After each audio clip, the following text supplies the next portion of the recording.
Ladies and gentlemen, this is your boy CJ Robinson Jr. Welcome back to my channel. Welcome back to the show. And today, ladies and gentlemen, we are one day away from the 4th of July. Yes, sir. I will be live streaming tomorrow a little bit at the park with my in-laws. Now, let's get to it. There will always be critics. There will always be mixed opinions. I will not be told something that is false and that person expects me to agree with them, right? Secondly, I think my platform is doing just fine, minus losing 4 subs. However, I'm still shining, I'm still grinding, and I'm bringing y'all the best content that I could possibly bring.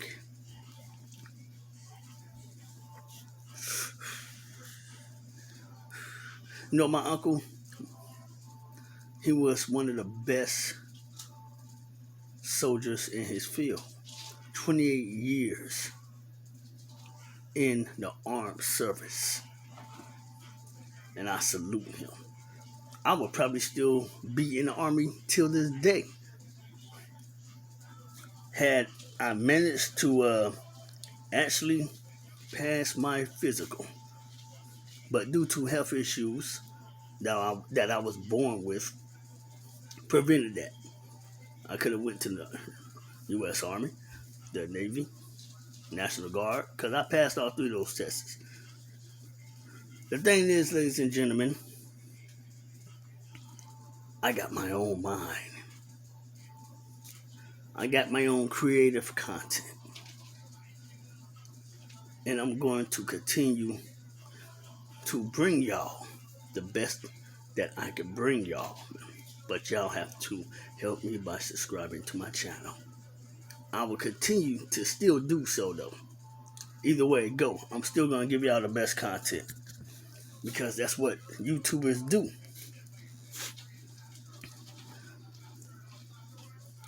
My grandfather was a Vietnam War hero.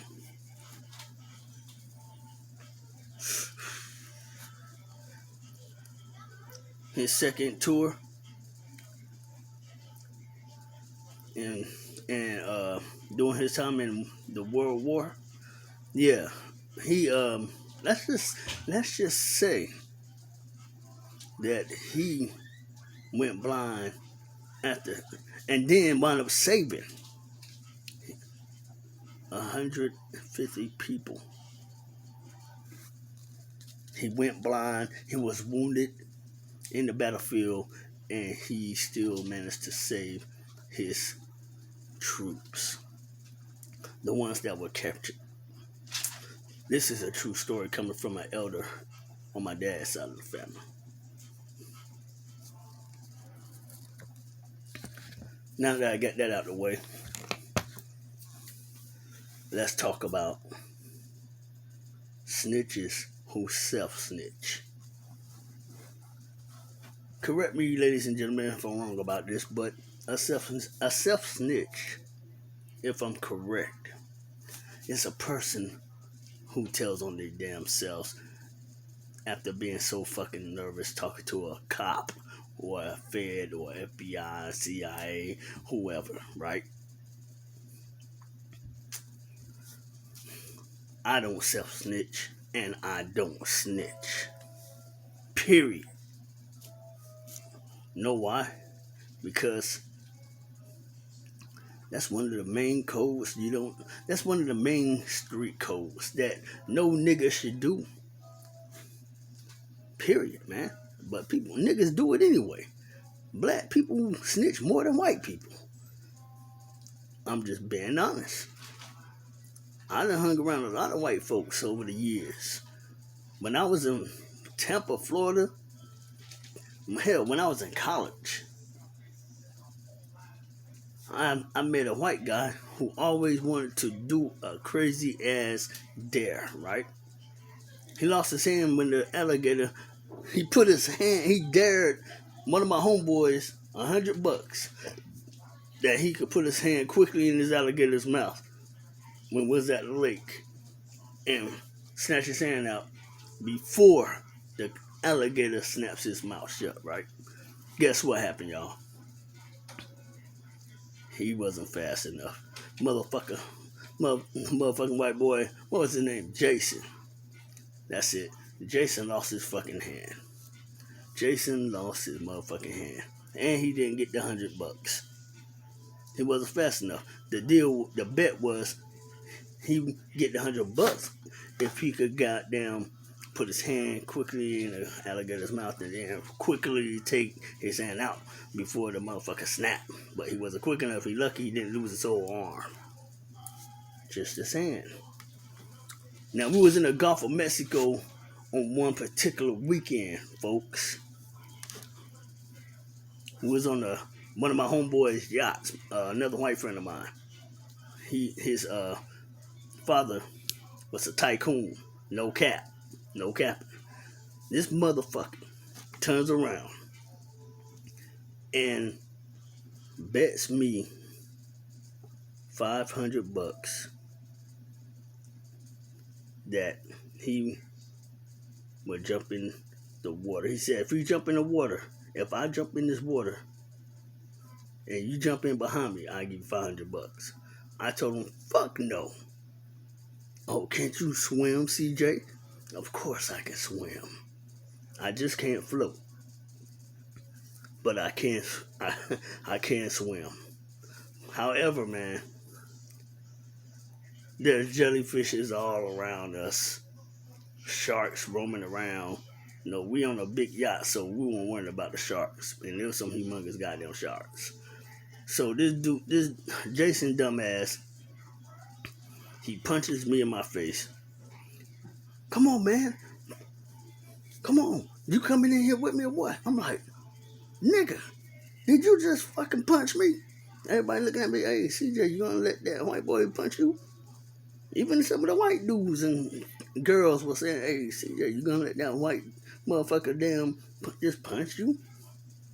He was already on the edge of the boat. I turned around, and before I retaliated, my friends, they said, CJ, we would give you 2,000. Which one of them said that shit? My homegirl, Jennifer. Shout out to Jennifer. She was a beautiful fucking Puerto Rico. Oh my God. Anyway, she offered to give me $2,000 to push Jason over the ledge of the freaking boat. But I looked at her and I said, hold up. Y'all know the dangers in this water? We in the Gulf of fucking Mexico. You know what I'm saying? Why would I do that? I'll pretty much damn be a murderer. You know what I'm saying? So, the white dude pushes me.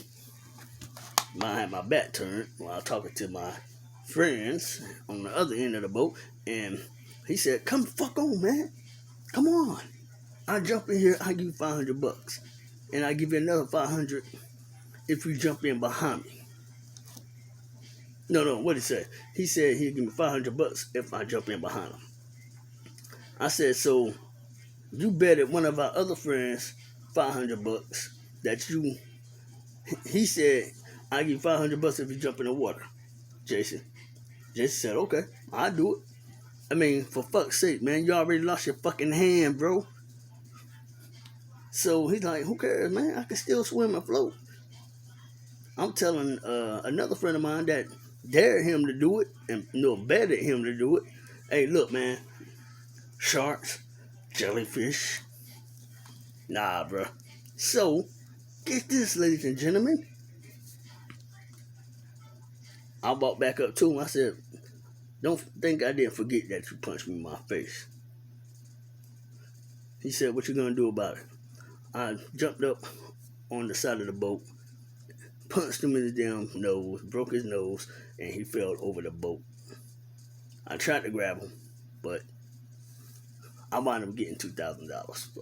So, hey, I got my 2 G's. Don't worry. Ladies and gentlemen, Jason survived. He survived, man. He got stung pretty bad by not stingray, jellyfish. 2 jellyfish. He almost died though, man. The motherfucker almost died. So that was quite the interesting story. Don't worry, we managed to get him back on the boat and everything like that with the lifeboat. Blah blah blah. I happened to see my little brother on the other end with his god brother. Shout out to Jamie Sturgis. And I seen a shark while I was still helping the idiot Jason on the safety boat. And I was like, hey, pull us up, pull us up, pull us the fuck up, man. No, they taking their sweet ass time. Move faster. This is a big freaking shark. Ladies and gentlemen, sorry for shaking the phone. I'm trying to hold it steady. And finally, we get back afloat on the yacht. And after that, man, everything was good to go to, man, except for Jason's legs. Jason was stung all over his legs by the freaking jellyfish. Had he stayed in the water any longer, he would have died because, too many stings from a jellyfish, just one jellyfish, could actually kill you, man. So that just goes to show, man, don't bet shit that could cost you your life. Cause trust me, I'm sure a lot of people that been through that same situation my old college colleague put himself in didn't survive or make it. Now, ladies and gentlemen, my story goes to show when I was in CZW back in the early 2000s.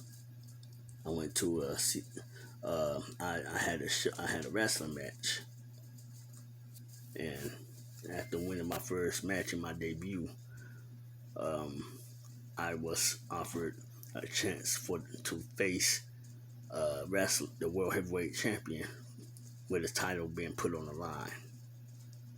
And yes, once that day came and I faced him at our local indie pay-per-view out in Raleigh, I wound up beating him 1, 2, 3.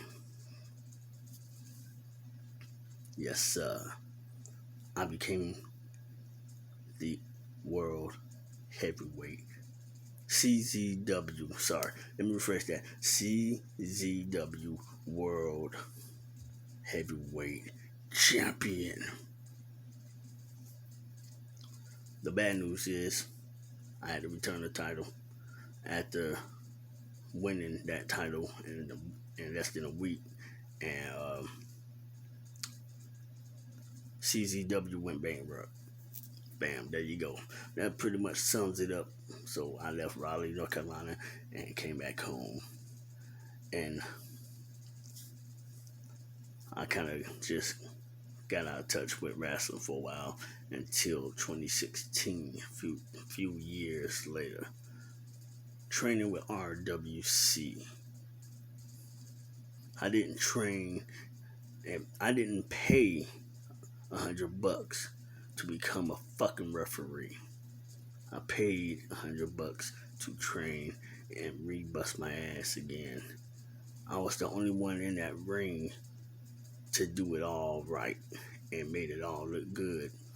Shout out to Matthew Ennis,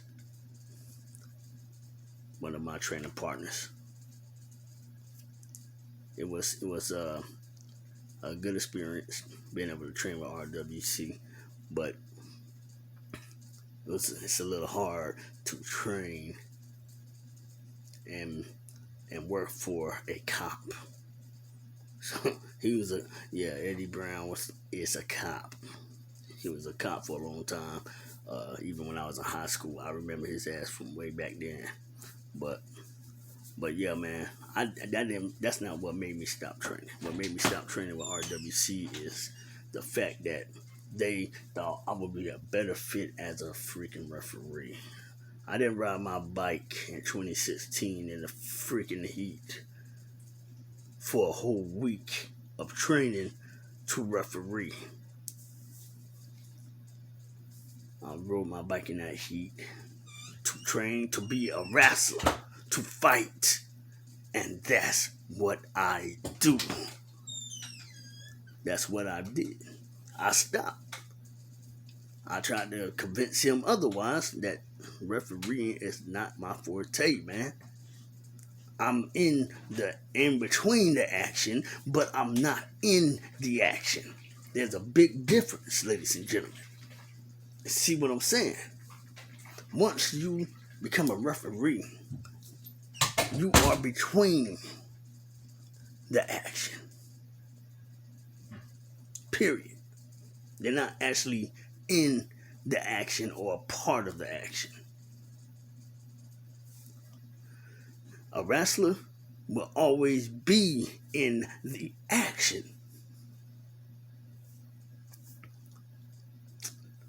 I can tell y'all a whole lot of stories about my life. Man, where should I start? Well, where should I continue? Oh, I know. How about the time when I was 7 years old? My dad, my mom, my 3 brothers, we all went to, my sister went with us. We all went to, let me see, what was it? Carowinds. No, King's Dominion. We went to King's Dominion, something like that. And my dad forced me on a damn giant roller coaster. May I remind y'all, I was only 7 years old. I'm scared shitless. I don't want to get on that, Dad. In my baby 7-year-old voice. I ain't trying to get on that, Dad. I don't want to get on that. And that roller coaster looks scary. Yeah, son. Of course it looks scary because he's still a child. But come on, son. I ain't gonna let nothing happen to you though. Alright? No, they got seatbelts on. Yeah, but what if the rails come off?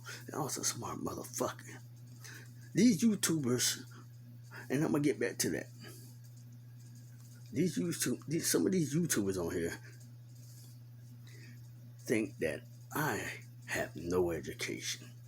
Or maybe they just assume I don't. Shout out to my dude French Dose. Shout out to my dude Black Money Corp. Shout out to my dude Lord Shire. And realest one on the internet most of all. Sorry y'all, I'm gonna drop my damn phone.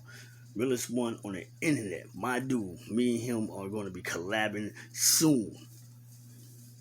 Me and the realest one on the internet will be breaking down the topics of racism, and we will speak about other things. Most YouTubers prefer to try to tell you how to run your own content. But I don't like being told what to do. Unless it's when I'm making movies, I got to do what I'm told to do. That's different. No, even if, when I'm wrestling or whatnot. But, ladies and gentlemen, this is YouTube, right? So, y'all just drop y'all comments below, man. Tell me what y'all think. Back to the roller coaster, though. I got on. It was scary as hell. Felt like I was coming straight out the seatbelt. My dad held on to my right shoulder. After the ride was over with, he put me on this other ride, which turns around like this. I forgot the name of it, because I used to have like a little toy of it when I was a kid. That spin, you lift it up and then twist it around. They had a ride just like that at King's Dominion out there in Virginia. And guess what the hell happened to me? Okay, I was about, I think I was about 12 years old at this time. I was 12 at this time.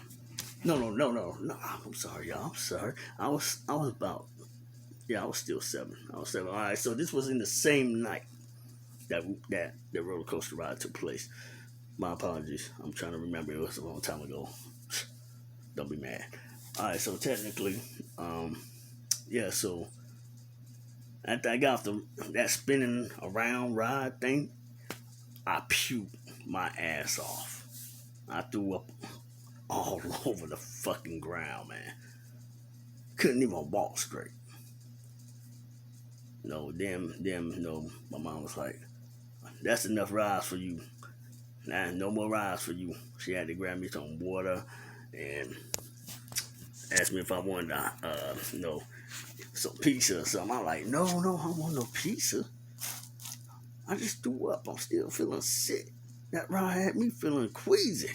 I mean, you going in circles, man, like you going to ring around the rosy type of shit. So then my dad convinces me and my mom to let me go on one last ride with him and my older brother, Lamont, in a haunted house. And when I say haunted house, King's Dominion at that time, back in that day, when I was there, had the best / scariest haunted house ever. Man, I had nightmares for a week. Came out there looking damn pale as fuck. Brown skin turning damn white. Shit. My damn older brother was laughing at me, cracking on me. You scared, ain't you? Scared? You still scared? You shook? Man, I kicked him in his damn shin. Had him limping all the way back to the parking lot. Man, so that was kind of my little story of me being 7 years old over at King's Dominion. Oh, don't get me started with Myrtle Beach, ladies and gentlemen. But we'll talk about that another time. Now, on that note, I feel like if a person has something to get off their chest, please just get it off your chest. Hell, you can say my name as well if you want. I don't care, because I'm just going to roast your ass. Period. Just because a motherfucker has a military background, I salute them and appreciate their services and them serving our country. But I don't care about your military background. I respect the military highly. But most people tend to use their military background to try to gain control of your own knowledge in your mind. Not all former militaries, men and women, just some. I lived around military men and women, my family on both sides. I almost became a military, my damn self. Come on, man. Can't nobody use no reverse psychology on me. They can try. Self-snitching my ass. Do you know what the term self-snitching is, bro? Yeah, didn't think so. Well, I'm going to leave it like this. Like, subscribe, hit that notification bell button. Shout out to my dude, French Dose, in the lab. Realest one on the internet in Lower Shire. Because right now, and Brent the Brick House. Shout out to Brent the Brick House, man. These the only guys that I fuck with. Alright? These some great up-and-coming YouTubers. These guys know what they talk about. They know what they're doing. And they speak some real shit. That's what my channel is about. Life, staying in shape, ignoring the masses of Trollville, as I call it. Last but not least, I am going to always support my viewers. I will start giving shout outs to my viewers, but y'all need to help me and by subscribing to my channel. Like, share if you want. Watch my videos. You know what I'm saying? Help me get them views up. I just told y'all bit pieces of my story when I was wrestling in the indies, training in another indie wrestling promotion. I told y'all a story about my trip to the Gulf of Mexico. I just told y'all a little bit story of my time in college. Well, technically, what happened when I was in college and I met that crazy white dude, Jason, and what he was doing, what he did. You know, who the hell puts their hand in the fucking alligator's mouth, man? for $100. Are you kidding me? Man, shit. I'll clown his ass again if I ever run into him. I guarantee you that. But anyway, guys, man, hope y'all enjoy this video. I'm going to do a late night live stream. So y'all stay tuned. We're going to probably talk more about that crazy ass Amber Heard surrogate child.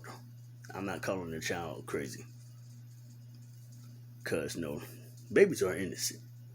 They didn't have to be brought into this life of misery, this life of crime, this life of racism. Racism is it's a serious thing. And who the fuck ever heard of an Asian hanging out with a white fucking supremacist? Come on, man. What's wrong with y'all motherfuckers? What's wrong with these people? I never heard an Asian guy or a woman hanging out with a white supremacist. I certainly hell don't mind an Asian man or woman calling me a nigga, especially if we are homeboys or homegirls and homeboy, and we know each other well. You know what I'm saying? Because Asians have black in them, man. I bet you didn't know that, did you? You can call it taking shots at you, I don't care. I'm just stating my opinion, ladies and gentlemen. Asians have black in them. I do research. Most of these idiots don't do research like I do. I just don't always talk about my research. Like, subscribe, hit that notification bell gang. Y'all help me try to reach 1,000 subscribers or 1,000,000 subscribers. I love y'all. Stay safe. Have fun on the 4th of July.